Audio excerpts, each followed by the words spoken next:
বাংলার ময়দান থেকে হারিয়ে যাচ্ছে বাঙালি ফুটবলার। মূলত বাঙালি ফুটবলারদের ফিরিয়ে আনতে উদ্যোগী হয়েছে রাজ্য সরকার থেকে শুরু করে বিভিন্ন বাংলার ক্রীড়ামোদী মানুষেরা। আর তেমনই এক উদ্যোগ এবারে দেখা গেল গোবরডাঙ্গায়। গোবরডাঙ্গা হিন্দু কলেজে এবার ছাত্র যুব কাপ ফুটবলের আয়োজন করা হলো। 8 দলীয় এই ফুটবল টুর্নামেন্ট দিন রাত্রি ধরে খেলা হলো।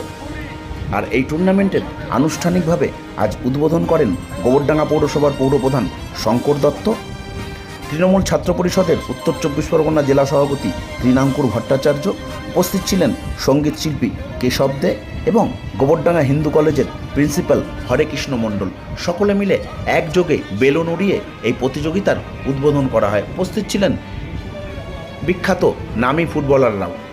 এছাড়াও তৃণমূল ছাত্র পরিষদের নেত্রী জয়া দত্ত থেকে শুরু করে একাধিক নেতৃত্ব উপস্থিত হয়ে ছাত্র যুবর এই খেলার প্রতি আগ্রহ বাড়ানোতে শঙ্কর দত্তর ভূয়সী প্রশংসা করেন।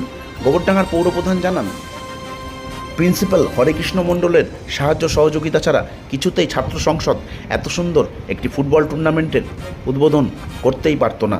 এদিন লক্ষাধিক টাকা পুরস্কৃত করা হয় যারা বিজয়ী তাদের। আর এই খেলা দেখতে উপস্থিত হয়েছিলেন 1000-5 ফুটবল প্রেমী মানুষ।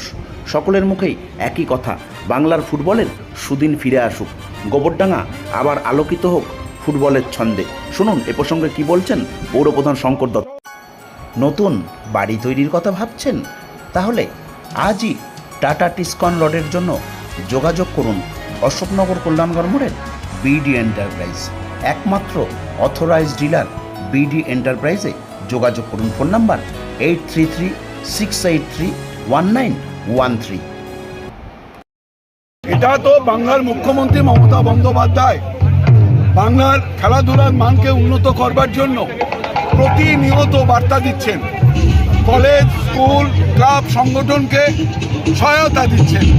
সেই ভাবনা থেকেই গোবরডাঙ্গা হিন্দু কলেজের ছাত্র সংসদের উদ্যোগে তাদের যে অনুরোধ, যে আবেদন ছিল, সেটা আমাদের কলেজের অধ্যক্ষ ডক্টর হরেকৃষ্ণ মণ্ডল, আমরা গভর্নিং বোর্ডের বাকি সদস্যরা সবাই মিলে আজকের এই খেলাটাকে অনুমোদন দিয়েছি এবং ছাত্র সংসদ এবং প্রাক্তনীরা মিলে আজকের এই খেলা। কতগুলো টিম নিয়ে হচ্ছে, কারা কারা অংশগ্রহণ করছে? 8টা দল বাংলার বিভিন্ন অঞ্চল থেকে তারা উপস্থিত হয়েছে।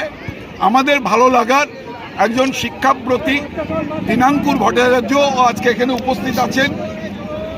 আমাদের প্রাক্তন বিধায়ক বিশ্বজিৎ দাস আসবেন, সাংসদ মমতা ঠাকুর আসবেন, আমাদের কাউন্সিলর, প্রাক্তন কাউন্সিলর, বিভিন্ন ক্রীড়াবিদ সকলেই উপস্থিত আছেন।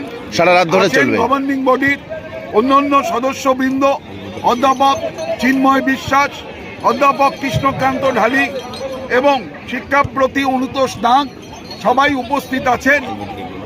আরও বিখ্যাত ফুটবলার পুরস্কার অ্যালভোটো, জিকিউনা, মেহতাব হোসেন এবং অসীম দাশগুপ্ত, অসীম বিশ্বাস যারা উপস্থিত হবেন। আচ্ছা, বলো, প্রাইজ বলো। 1,11,000 টাকা হচ্ছে উইনার, ফার্স্ট প্রাইজ উইনার। এই প্রথম কি এমন উদ্যোগ গোবরডাঙ্গায়? না, খেলাধুলার উদ্যোগ হয়, ফুটবলে এরকম বড় টুর্নামেন্ট। আজকের দিনে মনে হচ্ছে যে গোবরডাঙ্গা কলেজের ছাত্ররা যা করছে, ছাত্র সংসদ, এটাই বোধহয় গোবরডাঙ্গার সবচেয়ে বাঙালি ফুটবলাররা হারিয়ে যাচ্ছে, সেটাও কি একটা আপনাদের আক্ষেপ? সেই জায়গা থেকে এটা করছেন? অবশ্যই। গোবরডাঙ্গা সংস্কৃতির শহর, গোবরডাঙ্গা খেলাধুলার শহর, গোবরডাঙ্গায় প্রতিনিয়ত উন্নয়ন চলছে পৌরসভার উদ্যোগে। বাংলার মুখ্যমন্ত্রী মমতা বন্দ্যোপাধ্যায়ের দেখানো পথে আমরা সার্বিক কল্যাণের জন্য প্রতিনিয়ত কাজ করে চলি। কারণ 2017-তে এই গোবরডাঙ্গা কলেজ প্রথম আমাকে প্রচুর মানুষের সামনে গান গাওয়ার, প্রায় লক্ষাধিক মানুষের সামনে গান গাওয়ার সুযোগ করে দিয়েছিল। আজ হয়তো আমার অনুষ্ঠানে প্রচুর মানুষকে পাই, কিন্তু শঙ্কর দাদু সে আমাকে একেবারে ছোটবেলা থেকেই